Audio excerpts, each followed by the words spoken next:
Warahmatullahi wabarakatuh. Perkenalkan, nama saya Irwan Sebatiar. Kali ini saya akan menjelaskan tentang berkembangnya nasionalisme dan perubahan masyarakat pada masa penjajahan. 1. Latar belakang munculnya semangat nasionalisme. A. Politik etis. Politik etis merupakan kebijakan pemerintahan kolonial pada awal abad 20. Kemunculan politik etis berawal dari kritikan Konrad Theodorova van Deventer. Ia mengusulkan untuk melakukan balas budi terhadap Hindia Belanda karena Hindia Belanda telah berjasa mengisi kas Belanda pada tahun 1901. Pemerintah Hindia Belanda melakukan politik balas budi. 1. Pokok politik balas budi yaitu irigasi, pendidikan, dan migrasi.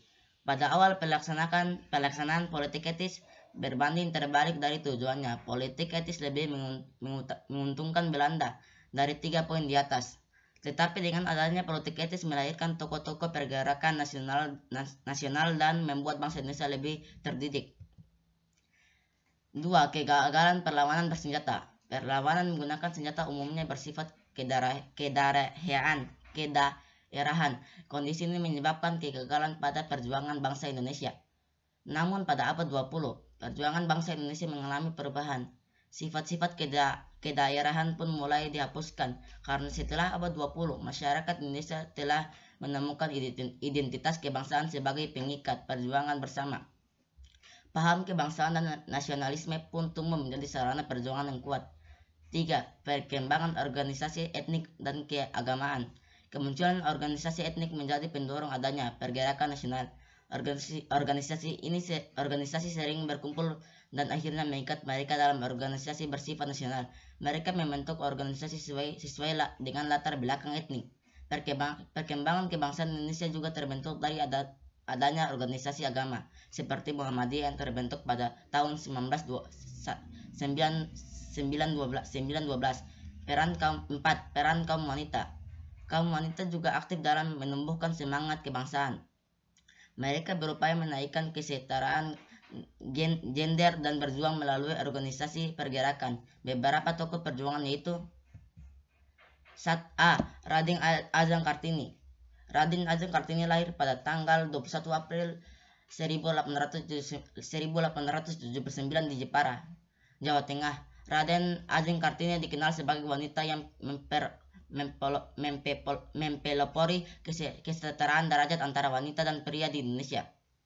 Hal ini dimulai ketika Kartini merasakan banyaknya diskriminasi yang terjadi antara pria dan wanita pada masa itu, di mana beberapa perempuan sama sekali tidak diperbolehkan mengenyam pendidikan. B. Dewi Sartika. Lahir di Cicalengka, Bandung, 4 Desember 1884, meninggal di Sineam, Tasik Malaya, 11 September 1947 pada umur 62 tahun. Setelah Raden Ajeng Kartini meninggal, perjuangan beliau dilanjutkan oleh penerus perempuan bangsa. Beliau adalah Dewi Sartika. Dewi Sartika memiliki cita-cita yang sama dengan Raden Ajeng Kartini, yakni memajukan pendidikan para wanita serta demi masa depan anak bangsa. 2. Organisasi Pergerakan Nasional Indonesia. A. Budi Utomo. Budi Utomo adalah sebuah organisasi pemuda yang didirikan oleh Dr. Suwaitomo dan para mahasiswi Sofia, yaitu Geonawan, Manggion Kosumo, dan Soeraji pada tanggal 20 Mei 1908. Digagaskan oleh Dr. Wahidin Sudirosodo. Organisasi ini bersifat sosial, ekonomi, dan kebudayaan, tetapi tidak bersifat politik. Berdirinya Budi Utomo menjadi awal gerakan yang bertujuan mencapai kemerdekaan Indonesia. Walaupun pada saat itu organisasi ini awalnya hanya ditunjukkan bagi golongan berpendidikan Jawa. Saat ini tanggal berdirinya Budi Utomo 20 Mei diperingati sebagai Hari Kebangkitan Nasional. B. Syarikat Islam. Syarikat Islam atau yang disingkat SI atau Syarikat Islam dahulu bernama Syarikat Dagang Islam, disingkat SDI, didirikan pada tanggal 16 Oktober 1905 oleh Haji Samanhudi SDI merupakan organisasi yang pertama kali lahir di Indonesia. Pada awalnya organisasi yang dibentuk oleh Haji Saman Hudi dan kawan-kawan ini adalah perkumpulan perdagangan Islam yang menentang politik Belanda memberi kekuasaan masuknya perdagangan asing untuk menguasai komplar ekonomi rakyat pada masa itu. Pada kongres pertama SDI di Solo tahun 1906, namanya ditukar menjadi Syarikat Islam. 3. Perubahan masyarakat pada masa penjajahan. Perubahan masyarakat pada masa penjajahan Barat. Sebagaimana kita ketahui, sejak Portugis menginjakkan kaki mereka di Malaka di tanah Maluku, sejak itu pula bangsa Barat berlomba-lomba bergantian menancapkan pengaruhnya dengan menjajah bangsa Indonesia. Perubahan tersebut yaitu perluasan penggunaan lahan. Karakter tanah di Indonesia yang pada umumnya subur merupakan lahan yang sangat cocok dan bagus untuk mengembangkan pertanian dan perkebunan. Bangsa ini sejak zaman sebelum penjajahan telah mengembangkan teknologi pertanian dan dibiarkan secara turun-temurun. Pada masa penjajahan terjadi perubahan besar-besaran dalam penggunaan lahan untuk perkebunan ini. Sejalan dengan timbulnya perkembangan perekonomian dunia, Belanda memfungsikan tanah jajahan Hindia Belanda sebagai penghasil bahan-bahanan mentah untuk industri dan di negaranya, atau dijadikan komoditas ekspor di pasaran Eropa. Komoditas ekspor yang paling banyak dibutuhkan oleh industri Belanda dan Eropa adalah karet, tebu, tembakau, timah, tembaga, minyak bumi, dan sebagainya. Karena alasan kekurangan modal untuk mengusahakan ini, maka pemerintah Hindia Belanda melakukan politik pintu terbuka. Ini artinya Belanda memberikan kesempatan sebesar-besarnya kepada para pengusaha swasta asing untuk menanamkan modal di seluruh wilayah Hindia Belanda, atau sebutan untuk Indonesia pada masa kolonial. Sejak politik pintu terbuka inilah kemudian bermunculan perusahaan-perusahaan perkebunan, pertambangan, perindustrian, dan pengangkutan darat dan pelayaran, yang kesemuanya itu diusahakan oleh pengusaha-pengusaha Belanda dan bangsa Barat lainnya.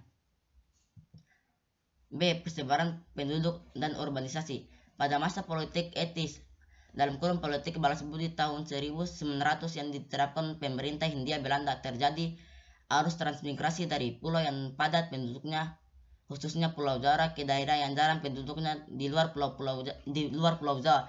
Pada intinya transmigrasi ini diterapkan untuk menyebarkan tenaga murah, umumnya dari Pulau Jawa ke daerah-daerah di mana perkebunan tanaman ekspor milik Belanda dikelola, yaitu Sumatera dan Kalimantan. Pada perkembangan selanjutnya, setelah muncul berbagai industri, tersedianya berbagai fasilitas dan perkotaan, dan sendirinya itu merupakan menjadi daya tarik dan daya dorong bagi masyarakat yang ada di tempat yang jauh dari pusat industri atau fasilitas-fasilitas tersebut untuk pindah menetap di kota-kota. Maka muncullah yang kita sebut dengan arus urbanisasi itu. C. Pengenalan tanaman baru. Sejak tahun 1700-an, Belanda mengenalkan pada penduduk berbagai jenis tanaman yang bernilai ekspor seperti kopi, teh, kina, tembakau, dan nila. Bahkan tahun 1800-an kopi telah menggantikan beras dalam perdagangan di Asia Tenggara. Pengenalan jenis tanaman ekspor dan teknologinya sangat bermanfaat untuk pengembangan pertanian dan perkebunan Indonesia.